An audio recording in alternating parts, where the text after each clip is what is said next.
ફરીથી ચાલુ કર બંધ કરીને આ ચાલુ. नमस्कार मित्रों, ये जो हाल में जो चुनाव हुए उसमें ज़्यादातर राज्यों में बाई इलेक्शन थे. एक बिहार एक ऐसा राज्य है जहाँ पे सच पूछो तो राजनीति क्या है ये बिहारी लोग जितनी अच्छी तरह से समझ सकते हैं उतनी अच्छी तरह से कोई लोग नहीं समझ रहे. और बिहारी लोगों का जो जनादेश रहता है उसमें एक मैसेज रहता है.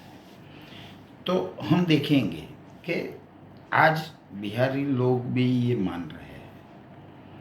अभी इसके परिणाम के बाद क्या हुआ, पूरे देश में एक राहुल गांधी जी पे या तो जहाँ जो स्टेट में बाई इलेक्शन थे उसके प्रेसिडेंट पे, जहाँ जहाँ जो भी कुछ हुआ उस पे एक दूसरे पे कांग्रेसी कार्यकर्ता के नाते हम क्या कर रहे हैं, तो हम एक दूसरे पे हार का ठिकरा मर रहे हैं.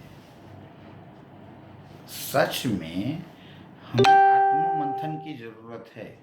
अगर मैं कांग्रेस को मानता हूँ, मैं कांग्रेस के लिए कुछ करना चाहता हूँ, मुझे कांग्रेस को जिताना है, मुझे कांग्रेस की जीत देखनी है, तो मैं कहीं अपनी जो फर्ज था, अपना जो कार्य था वो मैं अदा नहीं कर सका, ये मानने की हम कोशिश नहीं कर रहे हैं पहली बात.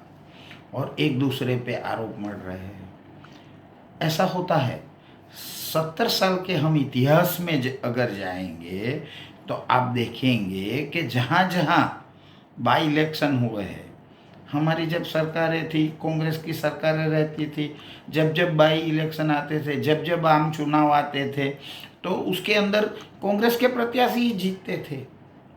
मगर मनोबल, हमारी विचारधारा, हम किस विचारधारा से जुड़े हैं, हम कांग्रेस से जुड़े हैं, हम गांधी जी के विचारधारा से जुड़े हैं, हम नेहरू जी की विचारधारा से जुड़े हैं.